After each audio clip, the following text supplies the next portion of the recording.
Sonic is a storied franchise with both good and bad games. From Sonic Colors to Sonic 06, from Sonic Mania to Sonic Unleashed.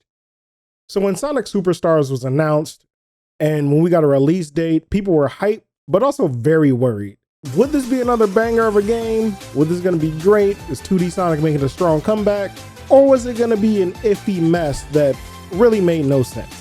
Let's go over the game in this 5-ish minute review of Sonic Superstars. Now starting off, this is a 2D Sonic game, so there's no dialogue, everything's told through setting and action and silence in the game, and music. Sonic music is usually pretty good, and this game's no exception. Sonic Superstars starts off like most Sonic games do. Eggman's hatching some harebrained villain plot. He has some people with him. This time, what's his name? Fang now, I think. Fang and another new character. And Sonic and the gang, I almost said Sonic and the boys, but Amy's here this time. Amy's here. Sonic and the gang are trying to stop him as per usual, as per the normal Tuesday stuff, you know? The game's vibe is very villain of the week-ish, which is a great thing.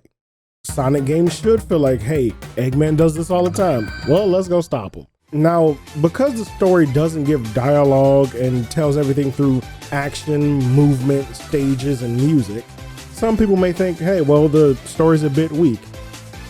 I disagree on that one because the story's definitely entertaining and it's told well through each character's story stage, which everyone gets one. Sonic gets one, Knuckles, Amy, and Tails. Each get a stage to help push the story and the narrative along. But I know that's not what you're here for. You're playing a Sonic game. You need to know about the gameplay, which honestly, pretty fun. Again, classic Sonic, so there's a little bit of startup movement, or you could just jump. Jumping makes you go pretty fast. And each character has their own individual thing they can do. Sonic has his drop dash, Knuckles has his wall climb and glide, Amy has her hammer, the Pico Pico hammer, and Tails can just fly, because, you know, what is a stage?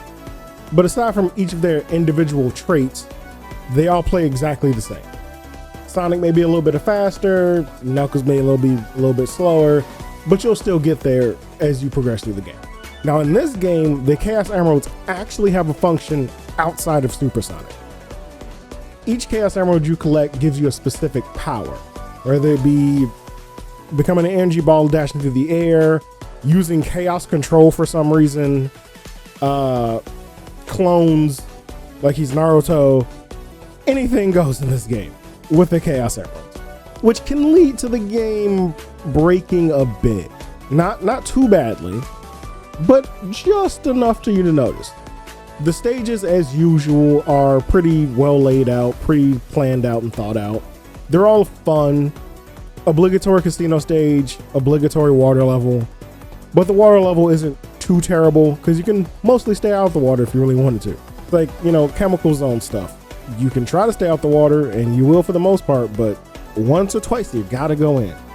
Now outside the story mode, you do have a battle mode and a time attack mode. Time attack, pretty self-explanatory. Time attack. Battle mode's weird. It's not like Sonic the Fighters or O2 Battle or Adventure 2 Battle. It is a bunch of different themed games or stages. So for instance, one you'd have to defeat everybody with electric attack, or get to the finish line first, or collect a number of stars.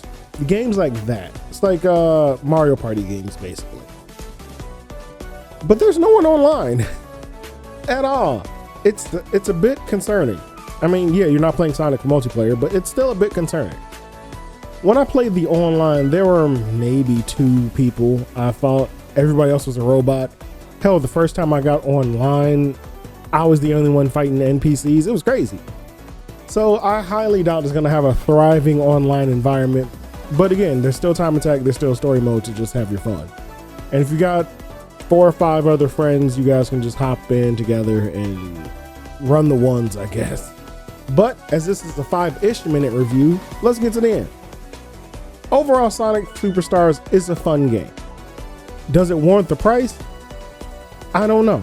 I honestly cannot say. I'm still on the fence about it.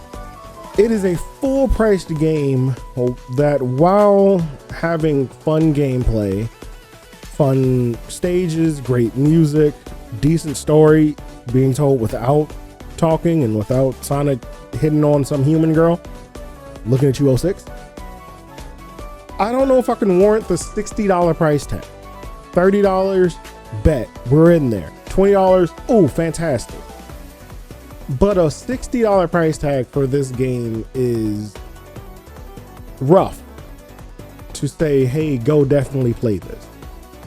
If you can find it on a deal or on a sale, or if the price drops quickly, definitely pick it up. However, otherwise, maybe if it's on something like Games Pass or some other rental service, try it first. Because again, while being a great game, the $60 price tag is steep for something with, say, 9 or 10 acts, or I can't remember the exact number of acts now, but with a handful of acts and no real online thriving and no deep replay value outside of trying to speed run. But I'd love to hear your thoughts in the comment section down below. What do you think about Sonic Superstars? Have you played it? Were you thinking about playing it? Is the price tag putting you off? Let me know. Don't forget, if you enjoyed the video, hit the like button. And if you enjoyed the channel, strike that subscribe button. This is Matt, and I'll see you in the next video.